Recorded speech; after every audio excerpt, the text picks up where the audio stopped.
So welcome to the April 4th, 2023 City Council work session.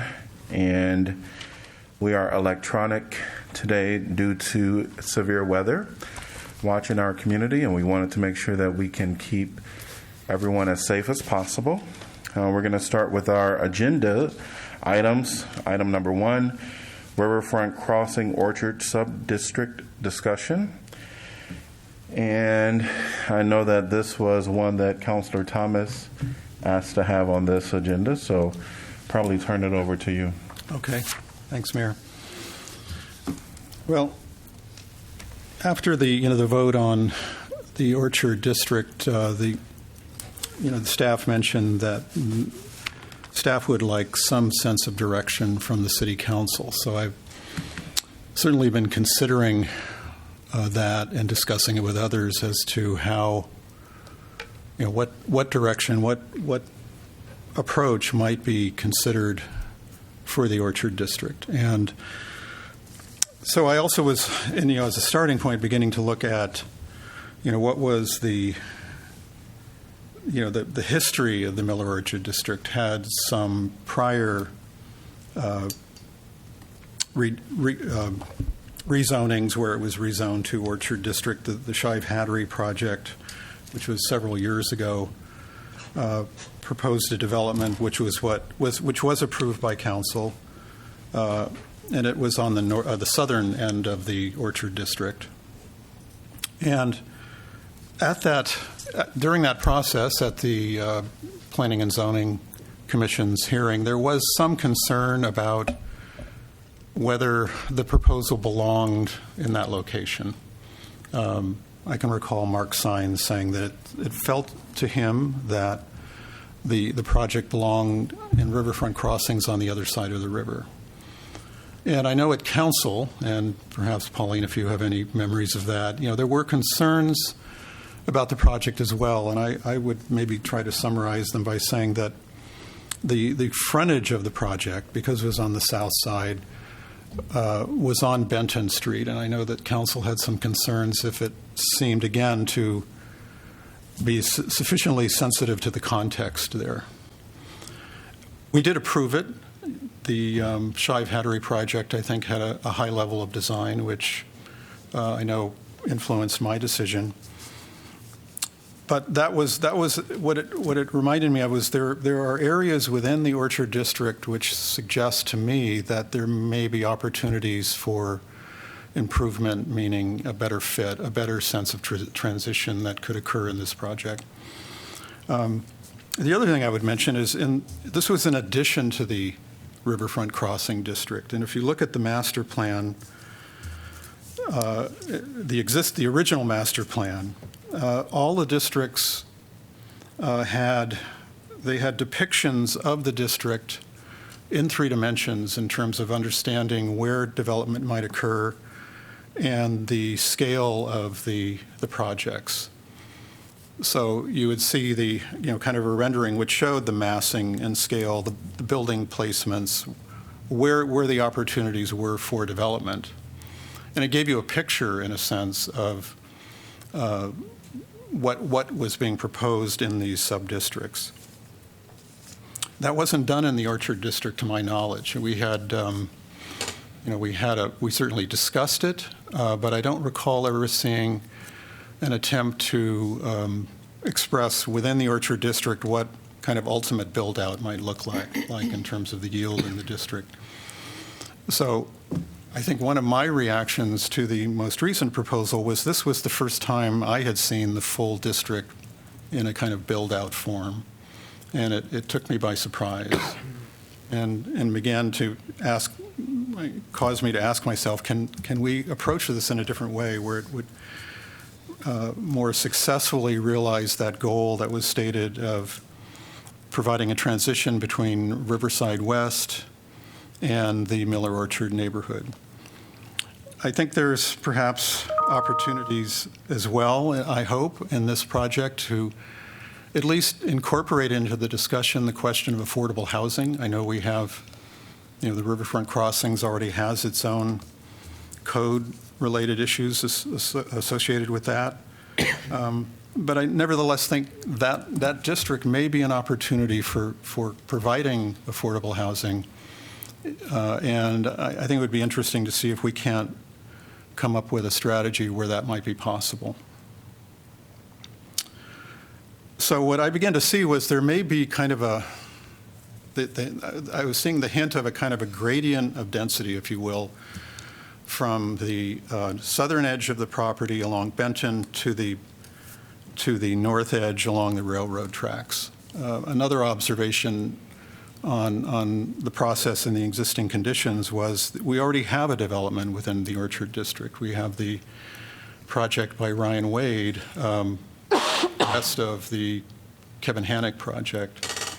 And it's, a three-story building, kind of matches up with the code of the Orchard District. It, was pretty much conforming with that. And there too, I wasn't sensing that there was an issue with that particular project. And I think it had something to do, again, with its location, that it was compositionally more related to the Hannock project and also so far back from Benton Street that its impact on that transitional character wasn't as significant. So it's, again, seemed that there may be opportunities to explore how we apply different degrees of density within the district itself as an approach toward achieving that transition. I'm also interested in seeing if we can't look at ways in which one of the goals of our strategic plan, which was promoting the idea of high quality open space, outdoor space, might be something to at least consider. And I mention that in part because we are seeing considerable development in that general area, and also that Miller Orchard, has been identified as a neighborhood which is lacking in open space. So if it's possible to create such a space within the Orchard District, it might be able to serve not only those who are living in the Orchard District itself, but the surrounding area. And another aspect, and kind of relating to at least the open space aspect of this, is I'm always interested in trying to find models of what it is I'm talking about. So if there are local examples of building designs or building types that seem appropriate to me, to consider those in the discussion. With regard to the idea of public open space, the small park in the Peninsula neighborhood seemed like a possibility. I think it's roughly 12,000 square feet in that range. So with the higher densities, if you build up higher density, I think in a way what that provides an opportunity for is to serve that higher density with an open space shared in common. So all of these are factors that that I've been thinking about and discussing with others. I do feel that in terms of a process, I would like us to consider the use of a consultant who is familiar with the situation we're dealing with, which is a transition between a very urban transect feature, the Riverside district within Riverfront crossings, the Orchard District itself, which is intended to serve as kind of a transition between the Riverside development and this third element, which is the existing single-family homes to the neighborhood to the west. So looking for a consultant who is familiar with form-based coding, both at the comprehensive plan level and the zoning code level, to see if we can't, and this gets into the mayor's language, Mayor Throgmorton's language, of co-crafting a concept that we find is acceptable and supported by all those who have a stake in this area.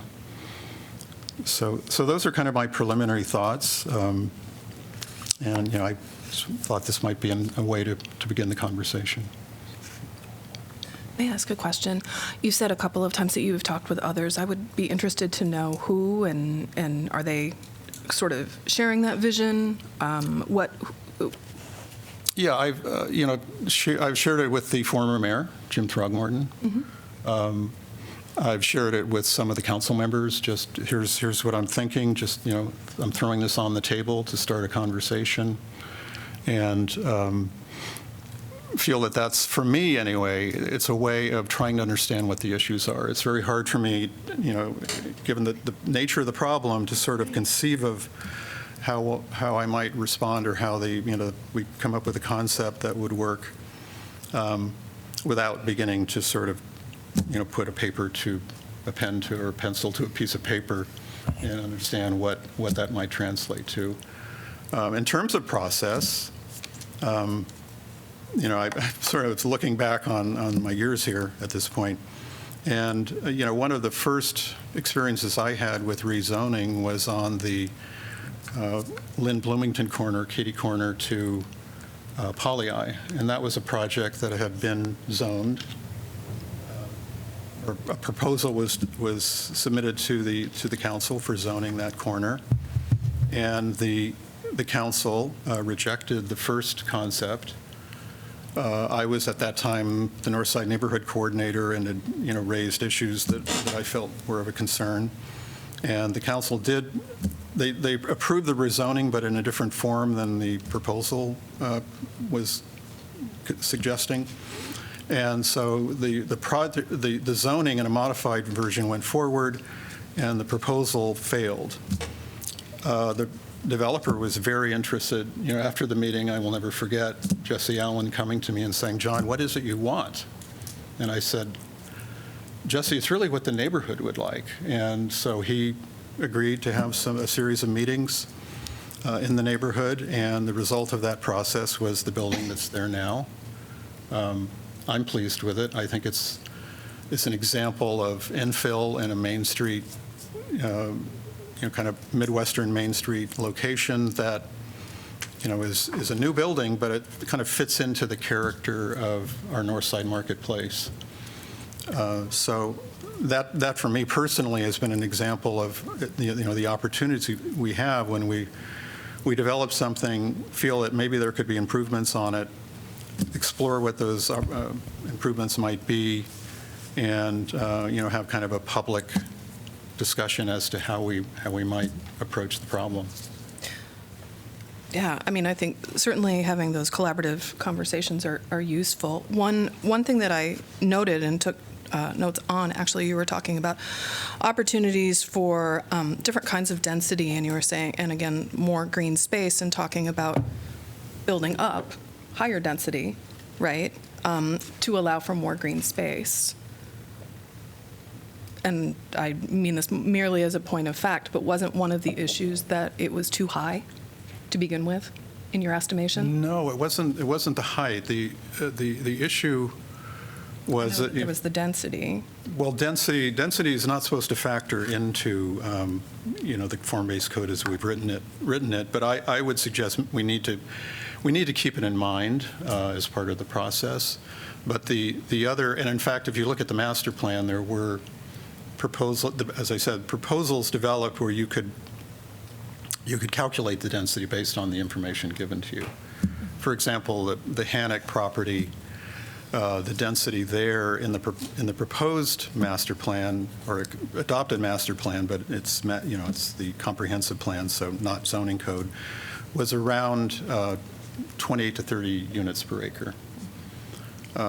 So no, the issue that I was trying to address during council's meeting was the fact that the comp plan called for transition, or design the transition in mass and scale so that it serves as a transition between Riverfront and the neighborhood, and that mass is more than just simply building height.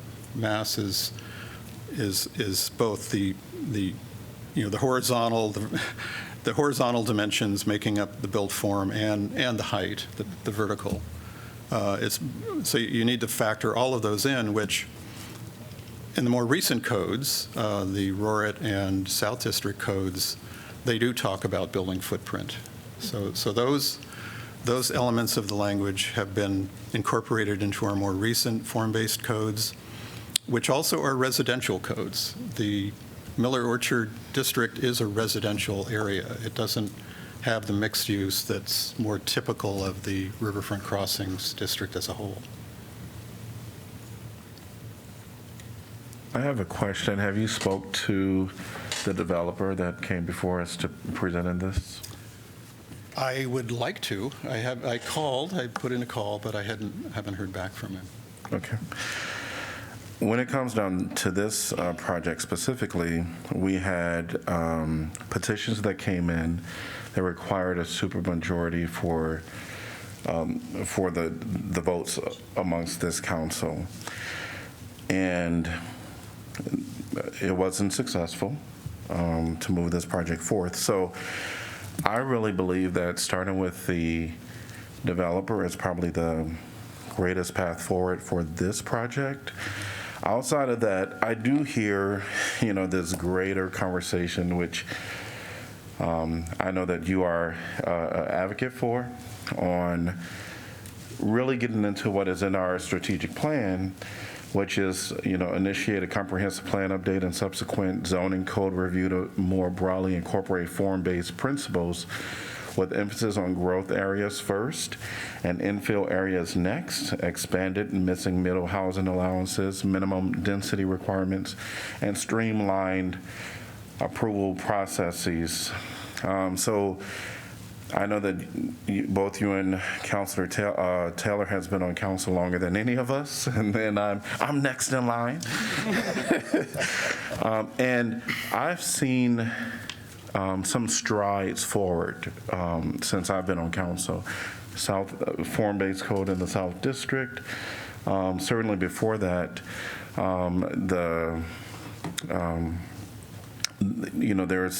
we have some examples of form-based code already within the community. And the process forward, as you mentioned, would use a consultant. I strongly believe that for our next move to get in line with our strategic plan, it's probably going to require us using a consultant. And even on our work session, we have a work session agenda that says pretty much what I just read is initiate a comprehensive plan update and subsequent zoning code review, ...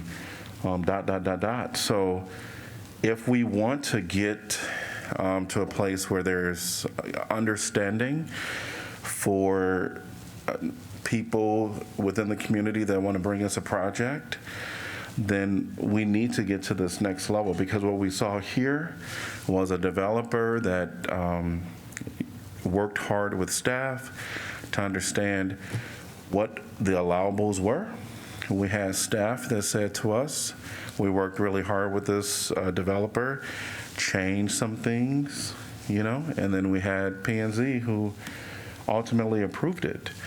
And then, it gets to council and then it doesn't go forth. And so ultimately, I think the whole goal is that we need to look at big picture.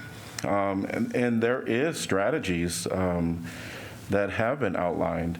And that is, as you've mentioned, maybe doing pilot, pilot opportunities as we move forth and through this process. But I would say that the question for this council, it expands beyond just the Orchard District at this point. And it's a part of our strategic plan. We have it for 2024 to 2028 to make some advances, and I think that we can certainly get a plan together to start that process, as you mentioned, and I think using a consultant is really going to be in our best interest.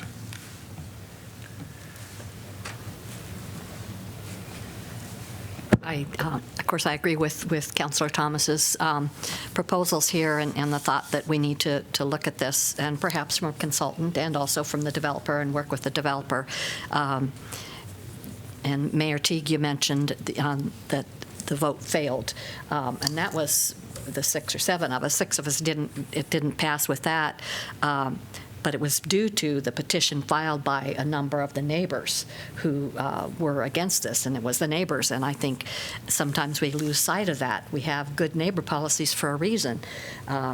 But we need to listen to these people. They know their neighborhood. They know what would work best. And it's not just change. It's not that they don't like the change. Most of them have said that they don't mind a development being in that area, but they just would like it to be appropriate and consistent with the flow of the neighborhood. So that's all.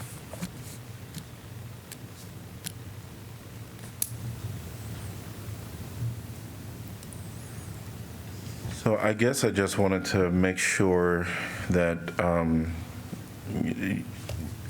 your intent for this conversation has at least existed amongst this council. My thought is that you just wanted to bring light. I was trying to respond to staff's concerns, and I share them. I don't like Orchard hanging in its current situation. I would like to begin exploring what some of the possibilities may be there. And I do know Ryan Wade. I've met with him. He is the developer of the cafe up on North Dodge, which I think is a really great project. I have no objection and like the one building that's already in the Orchard District. It's there. It's will be part of the conversation. And as I said, it's influenced my way of thinking about this question of transition, and that, some of the terms that you see in the more recent form-based codes of house form and block form, the northern portion of the site or the district, I think, and it's 3.5 acres, so it's a fairly sizable area. There is an opportunity for block form buildings on the north side, which is effectively what we had in the original proposal. And I think given the location there, its distance from Benton, you have the back of the property, the northern edge is the railroad tracks. There's just a different sense of scale to the north end of the project. It seems to me the opportunity for looking at integration into the neighborhood, Miller Orchard neighborhood, is at the southern end, and how can we use house forms? And when I say house forms, I'm thinking not cottage courts. I'm thinking, small apartments that may be an opportunity to, again, increase the scale and the density of the existing conditions, but try to incorporate the notion of house form into the development, which would have more consistency in form, again, mass and scale with the Miller Orchard neighborhood. So those are, again, it's design is an iterative process. It takes, it moves hopefully forward in a consistent direction, but it's always subject to change and revision, and hopefully that will all end up in a synthesis that we're all pleased with. Is the way that's been my experience in Iowa City. That it is possible to open the process up a little bit. Horace Mann, I think, was another great example. There was a neighborhood meeting which I missed because we had a council meeting that night, but it was a very successful meeting between the neighborhood and the school district. And there too, I think Horace Mann is a fabulous built project in terms of preserving the historic character while addressing the needs, contemporary needs of the community, and integrating that addition into the existing in a way that was beautifully executed. So I've been involved with projects like this. I know it can work, and I'm hoping we can begin the process and see where it goes. So our timeline, just to go back to what at least I mentioned about the changes of the updates to the comprehensive plan and the subsequent zoning code review, that is fiscal year 2024, which starts, July, really, for us. So I guess, I would say that I know that this is a concern for all of the councilors, just to kind of unify understanding amongst developers, residents within the neighborhood, staff, and the council, P&Z. We just have to figure out, what is the next step as a council to direct staff. So I know that it's a priority it's been a major deal because there is such a missing middle, and affordable housing is a need. So I would be in favor in, signaling to staff that we really do want staff to, concentrate on this, as well as considering options of how can we achieve it, which would include a consultant. Mayor, can I jump in? Because I think we're talking about a couple different things here, and I want to address some of the earlier comments, but you're focusing on the overall comp plan for the entire city, the overhaul of the entire comprehensive plan, which we intend to kick off this year. I think it's listed on your pending work session topics as a potential joint meeting with P&Z. We'd like to have our staff come to you and talk about what a comp plan overhaul looks like. It's a multi-year process that does not focus just on riverfront crossings, but focuses on the city as a whole. So it would incorporate all those sub-districts, would include traditional zoning areas and form-based code zoning areas. It's a very high level. It is not going to get at whatever fixes the council may think is necessary for the Orchard Benton district. Yes, we will need a third party to execute that broader vision, but understand that's probably a 5-6 month consultant selection process followed by 2 to 3 years worth of work before you adopt that comp plan, and then you get to the zoning code, which is the mechanics of how to implement that. So that's the big picture one. And if I could just make a few comments on the Orchard Benton, I'd appreciate it. And given that we're all remote here, I just want to acknowledge that we have some planning staff online, and I want to make sure they have an opportunity to weigh in on anything that we may be missing in this discussion. I guess where I'd like to start is just recognizing that regulating land use is a pretty incredible responsibility for a city to have. You are telling a private property owner Recording in progress. what they can and cannot do with their property. That is a truly awesome responsibility, and we have to recognize that that has real impacts on people when you're deciding what rules they have to play by when they're going to develop or redevelop their property.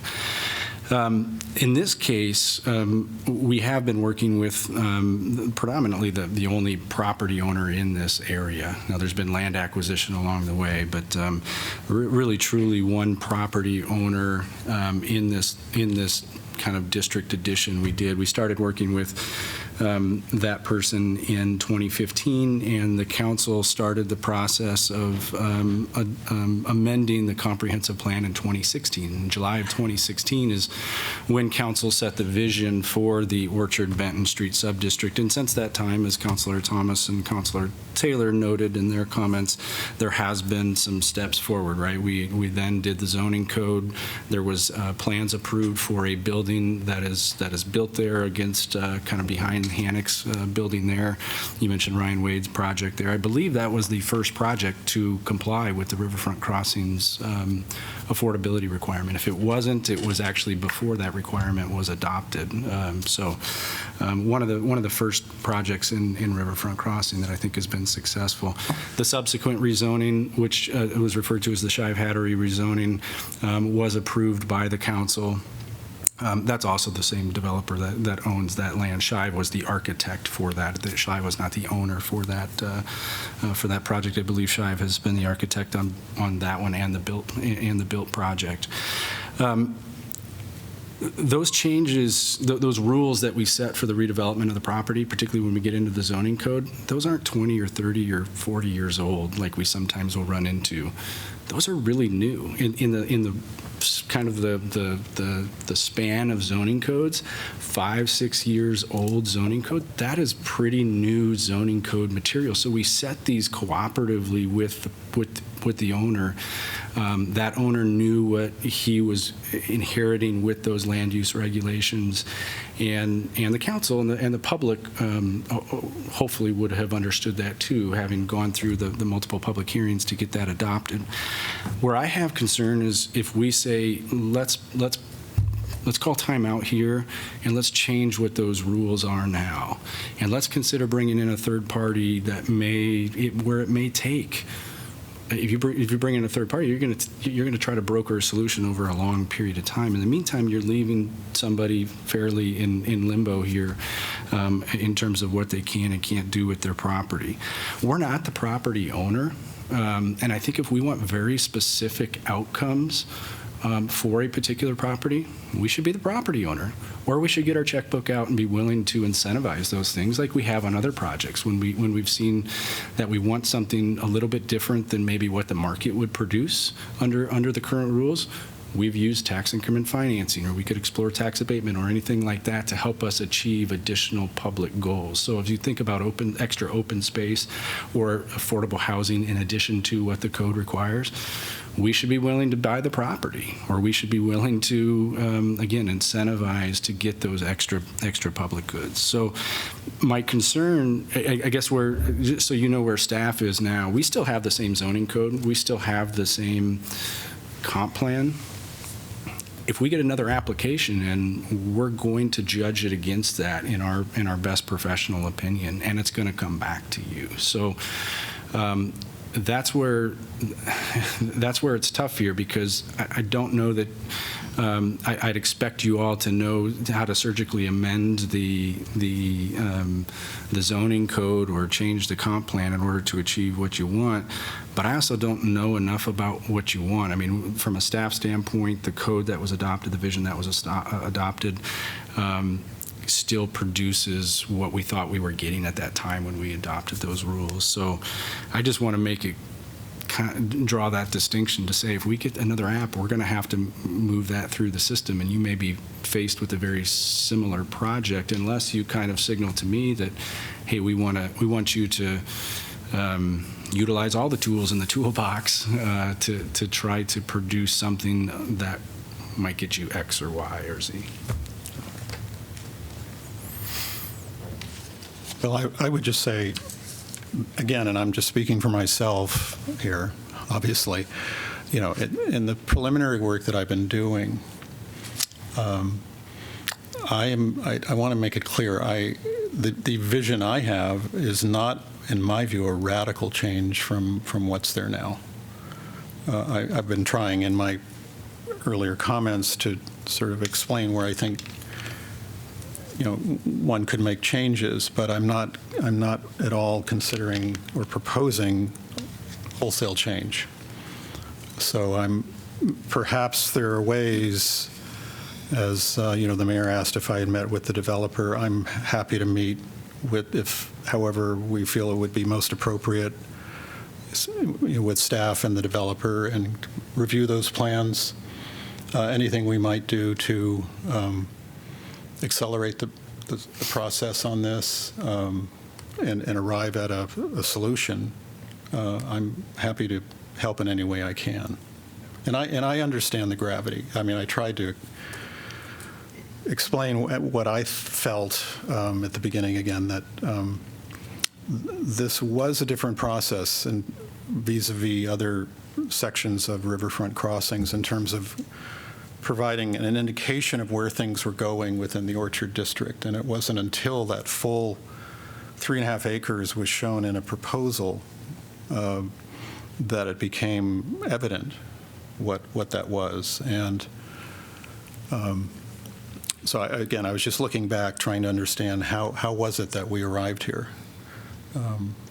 But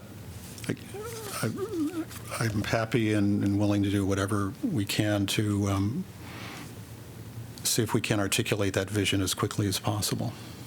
Well, it sounds like you're hopefully planning to meet with the developer and just have a discussion. And certainly, we're very used to conditions, right, with developers. But I think having a conversation with the developer is probably the next appropriate step. You all, okay. Yeah, and I just think it's a weird procedural position that we're in because there was 4 counselors who were okay with it. Yeah, and so you have the majority. I understand. And so I think, that makes it a little harder to know what the next step might be, but that makes a lot of sense to me to talk with him and see where you can get. Okay. I think, Councilor Thomas, I would hope that if, I would be willing to meet also with you with the developer. I think a big question, and I appreciate all Jeff's comments, but it kind of boiled down to not the entire comp plan, but what do we really mean by the transition, and the compatibility with surrounding zonings or neighborhood. And I think if we can kind of make that clear to the developer that this is sort of what our vision is for that as far as the city. So I think making that more clear too. I think those, not the entire comp plan or the entire zoning for that area, but those points. What do we really mean by being compatible? And yeah. Well, and I would just say also that it sounds like, if I'm understanding it correctly from the city manager, that in having that conversation, it will be a negotiation of sorts, because 4 of us did pass it and it conformed to existing code, right? So if there's more of a back and forth in talking about what you would like to see, I think that it also means there does need to be a conversation among council about what are we willing to pull out of a toolbox to use, right? Because for what it's worth, the developer and the property owner, they were together with staff saying, we think we have something that can move forward, right? So in order to get sort of more of a vision of perhaps what transition looks like, I think that's a conversation that all council has to talk about. What tools are we willing to put out there? Because I'm not sure that, do you see where I'm going with that? Well, right? I would say, I think, in my experience, if we can articulate a vision that we all agree to, then that vision will help inform us in terms of, do we need to consider, the city investing in whatever way we need to in order to achieve safe, affordable housing as a part of the project, rather than, the idea of a fee in lieu. What will it take to get us to be able to do this in a way which makes sense on the in the district itself? But I think once you have the plan, then some of these other pieces start falling into place. Before we move on, it sounds like we're probably at the end of this conversation, but before we move on, I just wanted to at least acknowledge that you did ask council if we kind of supported you going to the developer, but any counselor can go to any developer and have a conversation. And I just don't want it to be misconstrued that we're actually asking you to represent this body. Fair. So you would be going independently, you and Councilor Taylor, on your own with your own thoughts. So just wanted to make that clarification. Good enough. Mr. Mayor, if I can offer one additional clarification to that, well, maybe 2. One is that there's been some discussion of the developer and also separate discussion of the property owner. I'm not sure the developers who presented to you are still in the picture. And so it might be that those conversations should be directed to the owner of the property, Ryan Wade. The second thing is the only kind of caution I would offer for council members to have discussion with, say, the property owner as to what they'd like to see there is to not be so specific in that, again, the council's decision or the council's vote is whether their rezoning application is consistent with the comp plan and, and the code. What we'd want to avoid is saying, I'd like this building here and this building here, and then, that, again, unless, as the city manager said, you're willing to kind of get out the checkbook and pay for that, because otherwise what comes before you in an application for rezoning is just whether it's compliant, not whether it's perfect, in your mind. That's all. Am I correct in understanding too, one other layer of this is because this failed the last time because of the signatures and made it require a supermajority, that one other layer of this that we can't actually control or predict is whether or not there would be another petition, there's also a complication there, right? I mean, anything you do is a best guess of will it spark another round of neighborhood opposition.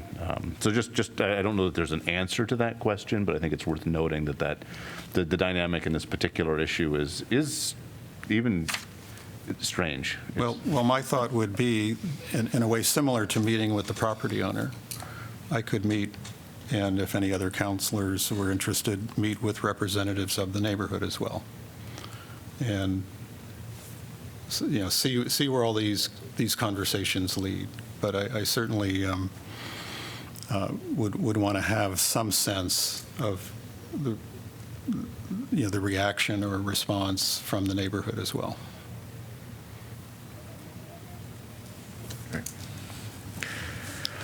All right, we're going to move on to item number 2, Rochester Avenue Reconstruction Project.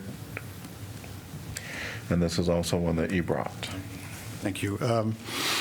Well, council's been getting a dose of emails on this one, but I did wanted to try to summarize, by way of a timeline and points of discussion, what happened over the period from mid-August 2022 and where we are now. It's about the same length as Sean's email, so I tried to be as brief as possible, but there were certain points along the way that I did want to mention, and I sort of begin by saying I was not expecting this issue to last as long as it did or be as complicated as it was. But so this is just trying to articulate perhaps what happened that caused it to last as long as it did. So in mid-August of 2022, 3 council members, myself, Pauline, and Janice Weiner began discussions with staff, prompted by the Rochester neighbors concerned with the costs and impacts of the proposed retaining wall, portions of which would be around 5.5 feet tall. It's a variable height wall, but some portions would be around 5.5 feet. I think the council members were unclear as to why that was necessary. We were widening the road by 18 inches. And, how did widening the road 18 inches result in building a wall that in some cases was 5.5 feet tall? And staff explained that the embankment slope along that stretch exceeded the maximum slope allowed in city code, which is 3.5 to 1, which I know, what does that mean? 3.5 to 1 means for every 3.5 feet of horizontal distance, you have a rise of 1 foot. A 2 to 1 slope, 2 feet of horizontal distance to 1 foot of vertical rise is roughly what a stairway is in terms of a relationship. So if you see a slope that more or less aligns with a set of stairs, it's probably around 2 to 1. And some of the slopes that are existing out there on the embankment are 2 to 1. So that was mid-August. In mid-September, Martin and Whitaker, which surveys and engineers consultant to the Rochester neighbors, submitted a value engineering assessment to city staff evaluating the need for retaining walls and the disturbance to tree and landscaping in the natural area. The letter detailed potential changes to the extent and height of the wall.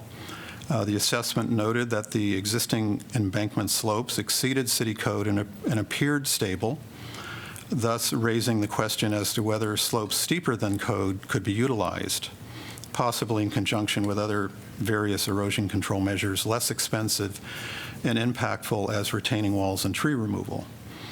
The assessment ended by noting that most of the changes proposed could be done with very minimal redesign or just finalized with field engineering. Contractors would be paid based on as-built quantities, previously approved unit prices. A couple of weeks later, in late September, city staff responded to the Martin and Whitaker assessment. They agreed to shorten the wall at 2 locations, reducing the overall length by 95 feet. The rest of the wall would remain as proposed. Staff cited Snyder and Associates' recommendation, which referenced the city's slope requirements, which stated, increasing the slope of this embankment will increase the likelihood of slope failure. In late November then, Whitaker and Martin and Whitaker responded in a letter to a number of questions from the neighborhood Rochester neighbors. The response confirmed the location of an existing 16-inch water main below the proposed retaining wall, and also confirmed the need for the 4-foot concrete slab between the wall and the street curb, which is to give further structural support to the retaining wall. And also noted that building a retaining wall over the top of an existing water main would result in removing and replacing it when the water main breaks and needs repair. The letter also affirmed the use of 3-to-1 slopes as typical in their engineering practice. They also noted that they never found the city code referencing the 3.5-to-1.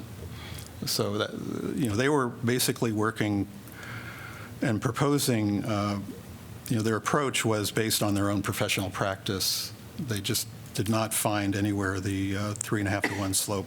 I would say anecdotally, as a landscape architect, we would use 3-to-1 too. I mean, that's sort of a standard, in my experience, was a standard slope in areas that were not planted in lawn.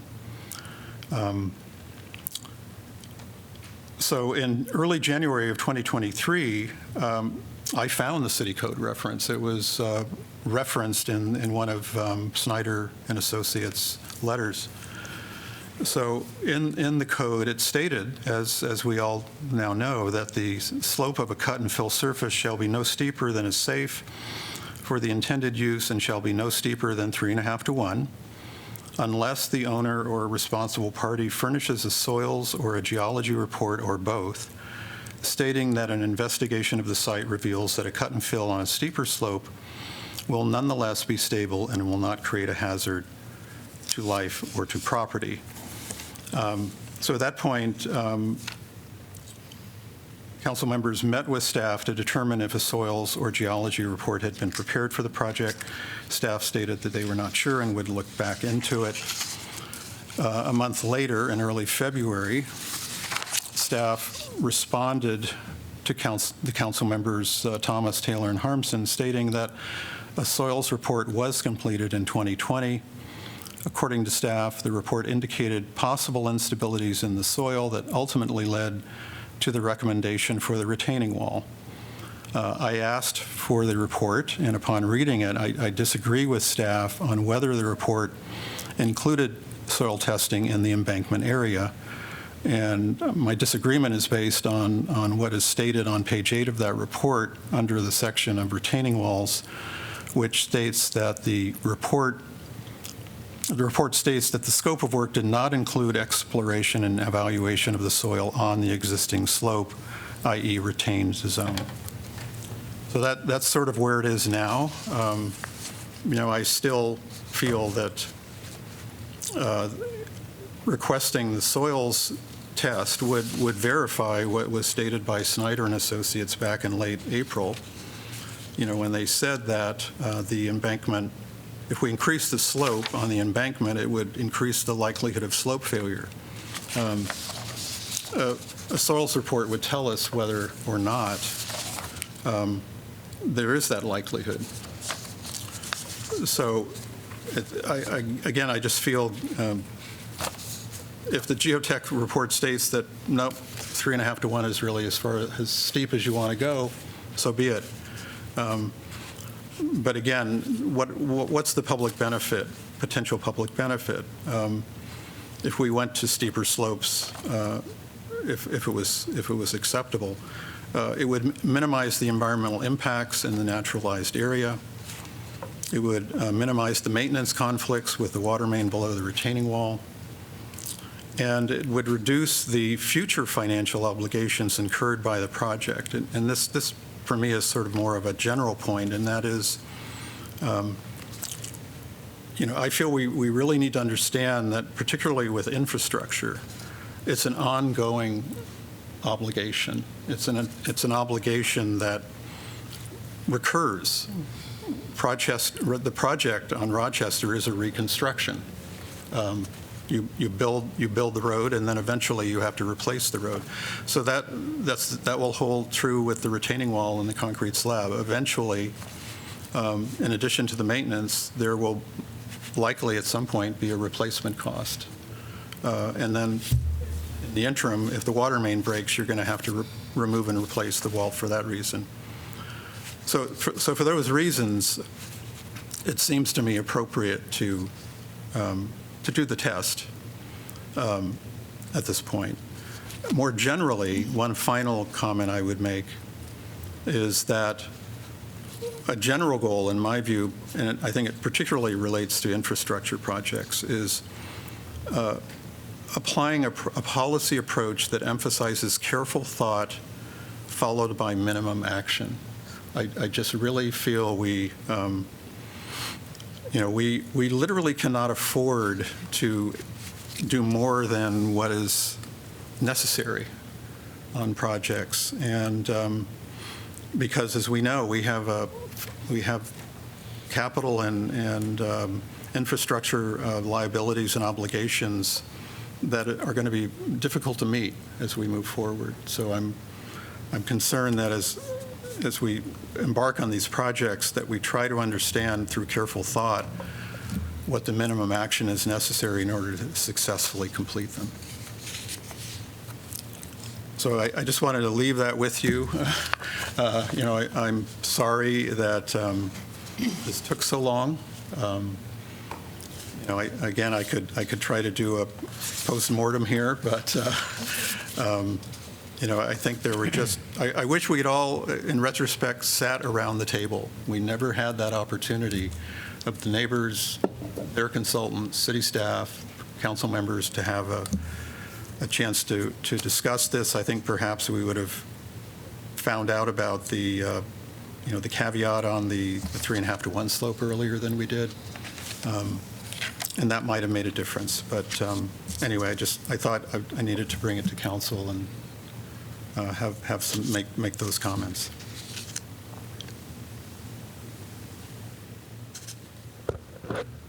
As Councilor Thomas has mentioned, I've been involved with the discussion on this for quite some time, and what it still just all boils down to me is that soil testing needs to be done, should have been done, and needs to be done to justify the need for this wall. And I have no doubt that any testing will show that a retaining wall is possibly necessary. But my question also would be that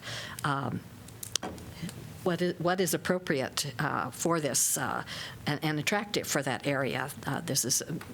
Rochester's a very, very busy street, a lot of traffic. What do we want to be visually appealing to folks to see? And my personal opinion is not a concrete slab that could also prove to be dangerous from what we've heard from some of the biking community. If someone were to hit the curb and hit this concrete, that's not a good thing. And also the height of the wall, as we've seen, I keep talking about the Park Road Bridge, who would have ever thought that folks would climb that or skateboard out on it, whatever. If you build it, there's someone out there that's going to try to climb this, and we need to be cautious of that and perhaps modify this project, look at the approach and have something more appealing or smaller or not at all. But depending on this soil test, I think that's absolutely necessary. Cool. And also, having been working with this for some time and meeting with the homeowners and walking on the site and going through the reports, and many of which Councilor Thomas has mentioned. And I did share with the council I had put together after kind of like reflecting all upon that, the letter that the detailed response back. And thank you, Councilor Thomas, because I had forgotten one of the changes that had already been made has been the shortening of the proposed wall. So I think I had left that out of my letter. So you definitely added in something that I had forgotten. I'm going to push back a little bit on, and I'm not going to go through and read through the whole thing. That's why I put it in the council packet. But I think, one of the proposals is to lower the wall just a little bit further. But when we're looking at, that's just like you're still going to be a wall there. And our engineers, and I think they have, and as I said, the soil samples weren't on the actual slope, but other soil samples that we're taking nearby, while not conclusive, certainly don't lend themselves to a read that there's a good likelihood that there's going to be something very different about the soils right there. The fact that the slab has to be there, I think, is to me is consistent with the engineer's report that we have for the city, that needs to be there for the support. And I think that actually gets to, in a different, coming from the other direction, to Councilor Thomas's comments, very wise comments about looking to the long-term expenses for the upkeep. And so if we don't have proper support for a retaining wall there, and if we don't have the proper slope behind it and all that goes into that, not only will we have to replace it, but we'll have to replace it sooner, potentially. And so to me, that sort of, these things, balance off of each other. And so that's why I said that, when I shake all of these things out, and again, I won't rehash an entire letter, but I just don't think it rises to the level of requiring the council to step in and make yet another change on this. Even though I understand, I wanted to agree with the homeowners on this. I get that there are aesthetic concerns, and those are hard to gauge. But I understand that, and I appreciate that, and I think that's, it's certainly an important consideration, but just at the end of the day, not one that rose for me to a level of yet going back in and doing some more changes to this. So that's why I've kind of felt that way. So I know that the concern is that the soil wasn't tested, according to Councilor Thomas, and I know that's what we talked about. But it is my understanding that the soil was tested in 2020, and I looked at the report at one point. I found it. I can't put my finger on it right now. In the report, where it's cited, but that decision for soil testing was done after the city council made a decision to remove the planned sidewalk from the project, and it was clear, that the council really wanted to limit the impact of trees and yards to be disturbed. So that it was tested, and I just heard Councilor Harmson say it wasn't tested up the slope, but the anticipation is that I think it's B7 and B9, all those depths, those were tested. It just wasn't tested up the slope, but they also assumed that the same testing results would be that of the slope. Now, my thought is if we're going to relook at this, we've been looking at our strategic plan as kind of our document. This was done before our strategic plan, and we said no sidewalk, which in our strategic plan, now we prioritize the needs of pedestrians, bicyclists, transit riders, and other forms of transportation almost greater than that of automobiles. And so if we're going to relook at this, I think we really need to open up that opportunity for a sidewalk again, especially if you're talking about those long-term costs. But we know that the sidewalk was not a favorable option for the residents. One of the things that we've mentioned, that Councilor Thomas and the mayor have mentioned, is cost. And I'm acutely aware of cost of delay. The project has already been delayed and is now under construction. Then additionally, I think about the number of residents along Rochester who would be and currently are impacted by the construction, and how much longer they would have to wait for this. So at the same time that I am appreciative of the neighbors really thoughtfully and thoroughly going into detail about what they saw the problems to be, and for the counselors as well to go back and read the reports and talk to the neighbors, I'm aware also of how many people would be impacted by this in a way that, in terms of cost and in terms of delay of project and how many more people in the neighborhood would be impacted by this. So my understanding is that construction has started again so that this piece of Rochester can be finished, which also has downriver, so to speak, downstream impacts because we also have Court Street scheduled, and there has to be a way to get to City High, right? So with more delays, it's not just the impact of this particular situation, it really is impacting projects throughout the city in ways that are going to impact a great number of people. So I just wanted to mention that as well.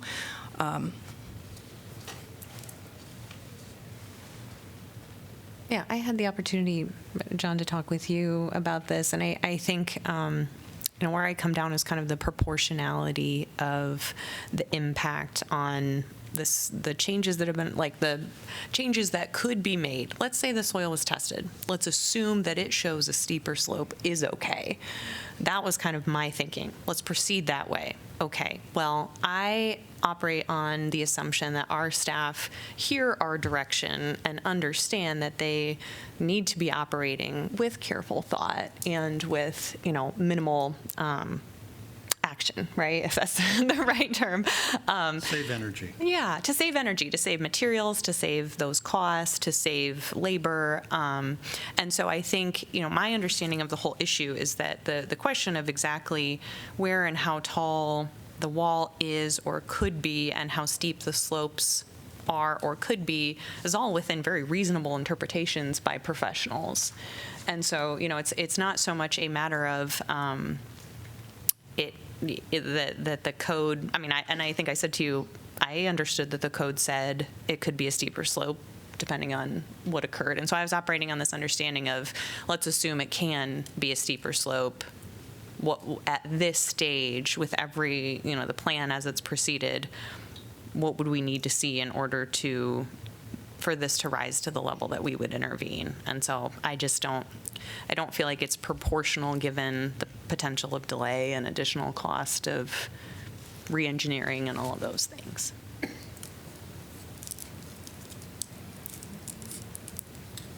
I did mention, I know there's concerns about project delays, which is why I mentioned the reference by the engineer to the neighborhood that making these changes, either redesign or just field adjustments, it would be a relatively simple process. The wall isn't moving, it's in the same location. We would be reducing the height perhaps in some locations and eliminating it entirely in others. That's a subtraction in the scope of work, which suggests to me, and it's not changing any alignments, could very well not affect the schedule. Again, it's like with soil testing. We could confirm that. We don't need to speculate about it, but I hear what you all are saying, and I understand that this partly just because this thing has been so drawn out. It just seems to be burdensome. But as I said, we build this wall, we own it for the rest of time. So that's all I would say. I can also say that I have personal experience with the retaining wall starting to crumble because it was not sufficiently supported. So. Oh, absolutely. No, I have no doubt that this wall is going to stand. And it was painful. It was very painful. All right, so it doesn't sound like there is majority to do any changes on this project, so we will move on to item number 3, which is clarification of agenda items. I did want to make one acknowledgement. Councilor Burgess reached out to let me know that item 6D, she has a conflict with, and so she'll be recusing herself. And that item, just to state what it is the loan agreement with the downtown district. So she'll be recusing herself. And I will first have us do, I'll get a motion for items 3 through 8 with a separate consideration for 6D. So we'll all vote, and then Councilor Burgess will have to remove herself from this area, and then we'll consider item 6D at that time. Okay. Thank you, Mayor. Any other clarification of agenda items? Well, Mayor, I was going to maybe just talk with you, but I could address it with the whole group. You all know that I'm intending to make an oral motion relating to the budget. And so I talked with Eric right before the meeting and just talking about like procedurally, where exactly does that happen? Because we could have a motion to approve the resolution, a second public hearing, and then an amendment proposed during council discussion, but also I think since I'm trying to kind of forefront this and be as transparent as possible, I think I would intend just to make it right off the bat. If there is a second, we could proceed. If there's not, it would fail and we would go on. Does that sound okay, Mayor? Let me make sure I understand you correctly. So when this will be after public hearing, or you're thinking that you would make comments prior to public hearing? Not comments, just the motion. Is that, Eric, am I? Right, the motion to amend. Of course, the motion is, or the resolution is to approve the budget. And so what Councilor Burgess is discussing is when is it that she would propose her motion to amend the budget? And the question kind of comes down to whether that should be done before or after the public has had an opportunity to make comment. And so my suggestion to her was that she should make her motion right off the bat and before public comment, so that if the public wishes to weigh in favor of or opposed to the motion to amend, that they could do so. Question, are you referring to when we get to that item or when we start the formal meeting? Oh, yeah, when we get to the budget item. And to be specific, the budget for next fiscal year, because we have 2 budget items. 3, yeah, sorry. We got the plan, the fiscal plans as well, yes. So we would have a motion and a second on the budget, and then a proposed, A motion for a proposed, a You're right. motion So for an amendment. the motion and a second to approve the underlying budget, that's your starting point. Right, And right. then Councilor Burgess would presumably make a motion to amend that budget in the way that she will articulate. And then it either has a second or it doesn't. And then move to public comment at that point. so then if the motion doesn't get a second, the amendment Right. doesn't get a second, we have Right. public comment, but then the motion is still dead. The motion would be dead The if there was amendment no would still be second. dead. That's right. I think with that in mind, it'd make more sense to hear from the public first before we have, doesn't it? Well, I mean, because otherwise it could potentially, just without presupposing any outcomes, it could potentially not have the public, I mean, it just seems like it would be backwards. That's a good point. what I think is the intent, which I agree with from Councilor Burgess, is to be upfront and transparent as to what we'll all be talking about when it gets to council discussion. Because when it gets to council discussion, the public is done. Right. So I appreciate the opportunity to kind of put it out there up front, that proposal that she's going to do. And I think, I believe we'll get a second. I mean, I'm more than willing to give a second on, just to have the discussion, because I think we're going to hear about it. So, well, I can't give a second, but anyway, you know. I think if I'm understanding your furrowed brows in question is that if the motion doesn't get a second, that then there is no opportunity for public comment? Is that what? Before we would, because that would be a de facto Then decision. it would be, right. If there's no second, that's a de facto decision. So you're just on the wanting to make entire- sure that whatever procedure we go through is to be able to give the public an opportunity to comment. Yes, yes, and so it would be relevant to that decision to be relevant to our decision-making process. That's my Yeah, only desire. With the second, we'd still then vote as a council as to whether we support. The amendment or not. But we wouldn't vote on that until after we heard the public comment, correct? Correct. So, And if- that's kosher? Yes, I believe so. And then if that failed, we would then take up, We wouldn't vote on the amendment until after public comment? Yeah, Right. correct. and if that failed, we then would vote again on the budget without the amendment. Right. Or another amendment. Or an amendment. Underlying budget amended or not, depending on Right. council's vote. Right. Yeah, because the original Of that. motion would still Right, be there. yes. The original motion will still be there. Any questions? I'm glad I brought that up, okay. Not hard at Good all. time to hash that out. Yes. So. So any questions about that? I'm just going to follow leads. All right. Anything else about the formal agenda? Moving on to item number 4, which is the informational packet discussion, March 23rd.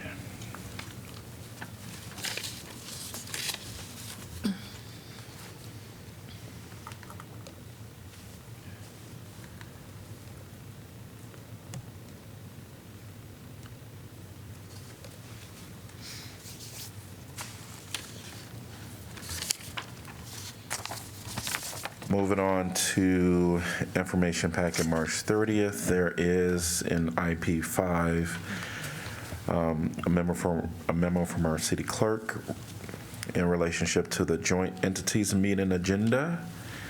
And so we just have to talk about what items, if any, this council wants to submit for that agenda. I don't know that it needs to be a full agenda item, but I guess I'd like your input, just with the understanding that we talked about transit the last 2 joint entities meetings, and that the bus rapid transit study, feasibility study, the RFP for a consultant to undertake that study was released, and I think proposals were due back already last week. So if we get an update on just the status of that, I think it'd be worth mentioning. But I don't know that there needs to be Discussion, a sure. whole agenda item, but I'm happy to provide that update. I think that'd be great. I imagine that the school district, they are a part of this, so if they wanted to put something on the agenda, we would just leave that up to them, and we would not initiate that.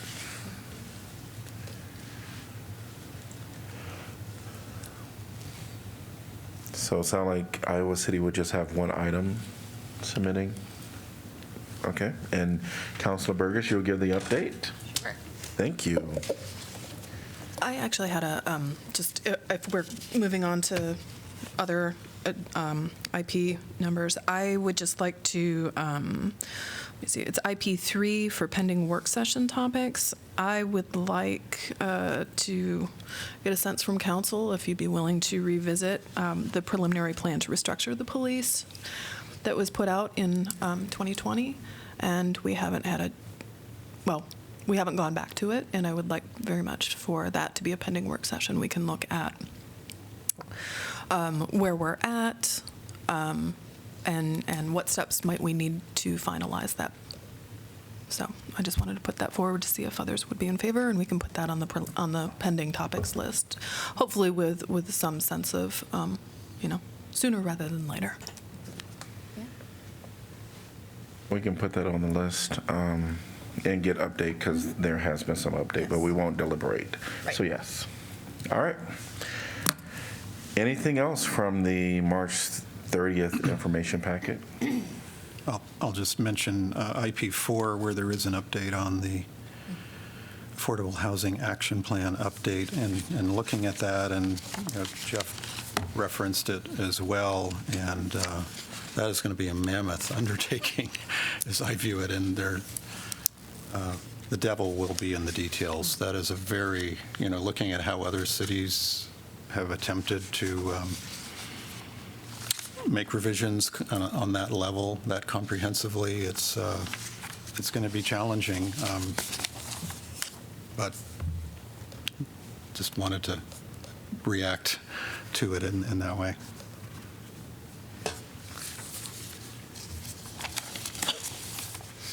All right, any other items? And Number 5, do we know if our USG representatives are on Zoom? Okay. So council will probably get a update in our email from them, and then we'll be able to share that in our next information packet. Item number 6, council updates on assigned boards, commissions, and committees. This one particular committee, it wasn't really assigned by the mayor. I sort of assigned myself. Rachel Kilberg had sent out a message to folks and who was interested in participating in the Disability Services Coordinating Committee. And I applaud Rachel for developing that. And it meets every other month via Zoom. But one part of that, which is coming up very soon, tomorrow in fact, she's planned an accessibility-focused listening post. And it's going to follow the lines of how our listening post, council listening posts have been. People will just come and go as they please from 4 o'clock till 5:30 at the library meeting room A, and hopefully there'll be a lot of community involvement as far as what they feel related to accessibility in the city. So, but I applaud Rachel for establishing that committee and doing this listening post. Thank you. If you're listening, Rachel. Where's she? Oh, she's down there. I can't see you. Thank you. I don't see her. And are you joining at that meeting? I will be in attendance, yes. Great. I was hoping to, so it remains to be seen. But I'm going to try and sneak in there. Rachel, will you have, is this going to be an ongoing sort of thing, or do you have any idea on that? And introduce yourself, please. Rachel Kilberg, City Manager's Office. We're kind of just, planning this one, just good practice to have it every now and then we're also looking at just different accessibility barriers throughout the city right now anyway, so we thought it would mesh well. So it's not like a series planned or anything, but I'm sure it will happen again in the future. I'm interested as well, so if, maybe we can rotate that in some way. Yep. Would now be an appropriate time for an update on the Refugees Alliance? We're doing boards and commissions, but you can give that update at the end of our formal meeting. Cool. Great. Any other updates? I was excited for my first JEC meeting, but it was canceled, so June. Mayor, USG is on. Okay. Yay. If we can figure out how to. Okay. So USG will kind of try to get you connected to give us an update.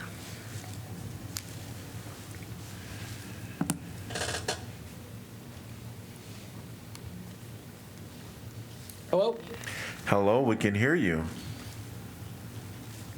Oh, I'm on. Sorry. Hello, welcome. Sorry, Council, we're having some technical errors. We're watching the live stream, but we're a little bit behind, but. Awesome. So this is Noah. Keaton's also here as well. We'll give our announcements really quick here.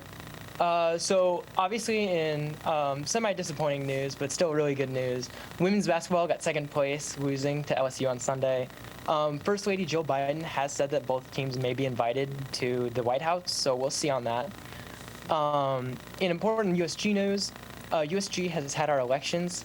Last week, we determined the administration for next year. We have a ton of amazing new and returning senators, as well as a new president, Mitch Winterland, and Vice President Carly O'Brien. And I'm sure you'll see them at least once or twice. Next up is Hawkeye Caucus Day. Coming up on August 12th, all of USG will be going to the Iowa Capitol to meet with elected officials and to discuss university goals and funding. That's all our really announcements are. I hope you guys all have a good day. Great, thank you for those announcements, and I know that the women's basketball team has certainly made this city very proud. Yesterday they had that welcome back, and it was super exciting to see them, so cheers to them. There will be an event, I'll just mention this while USG just made mention about that. There will be a women's basketball team event on April 14th at 5:30 p.m. and it'll be at the Pentecrest. So get ready for that celebration. April 14th, 5 p.m. you said? 5:30 p.m. Central Standard Time. All right. If nothing else for this time, we will adjourn and be back at 6 p.m. for our formal meeting.